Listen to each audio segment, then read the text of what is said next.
Hello my dear students, welcome back to one more class. आज की इस class में हम स्टडी करने वाले हैं एनसीईआरटी बैक एक्सरसाइज का क्वेश्चन नंबर 2.9। क्या कहता है ये क्वेश्चन, चलो देखते हैं।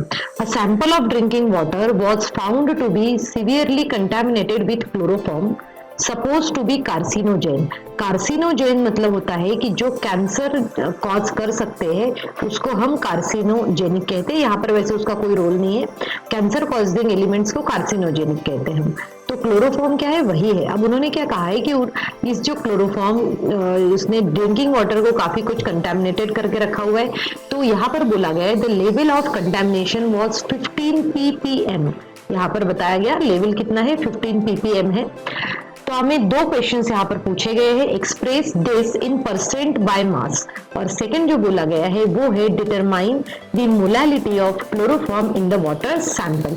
तो वन बाय वन हम स्टार्ट करते हैं।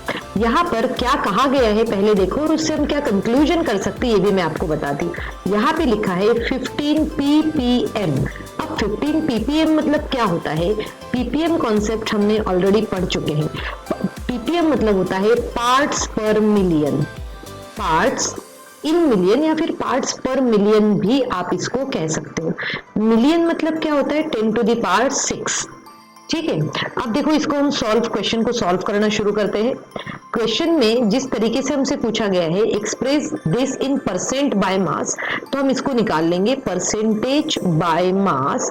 तो इसके लिए हमें फॉर्मूला क्या होता है परसेंटेज बाय मास का, तो गिवन अमाउंट ऑफ सोल्यूट, जितना भी गिवन अमाउंट होगा सोल्यूट का वो होगा upon total amount of the solution. तो मैं यहाँ लिख लेती हूँ given mass of solute, given mass of solute upon, यहां पर आ जाएगा मास ऑफ सॉल्यूशन इनटू 100।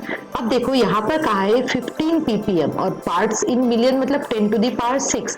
तो इसका मतलब हुआ कि 15 ग्राम जो है, ठीक है, 15 ग्राम ऑफ क्लोरोफॉर्म क्या है, 15 gram of chloroform present in 10 to the power 6 gram of solution. ठीक है, ये हो गया इसका कहना।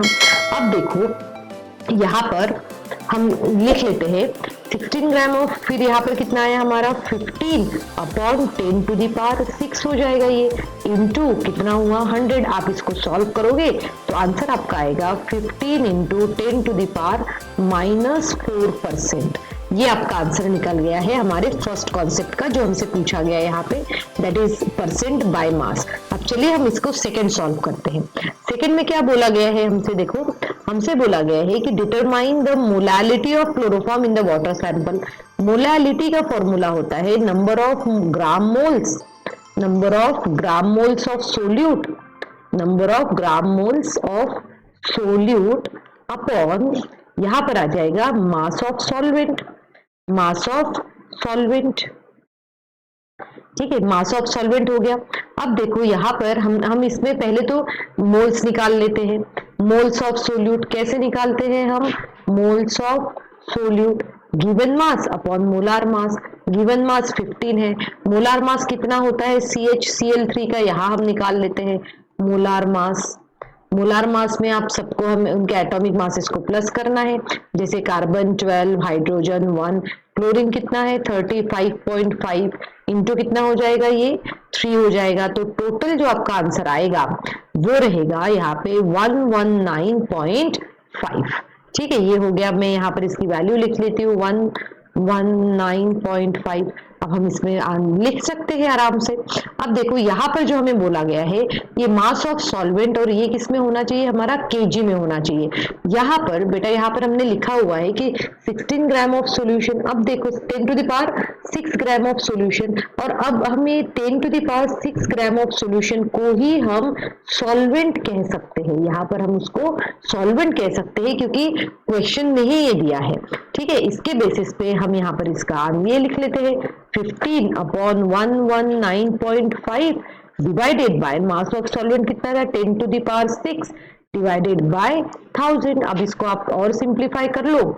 सिंप्लीफाई इसको अगर हम करेंगे तो ये कैसे होगा, देखो 15 अपॉन 119.5 इनटू यहाँ पर आ जाएगा 1000 अपॉन 10 टू द पावर 6।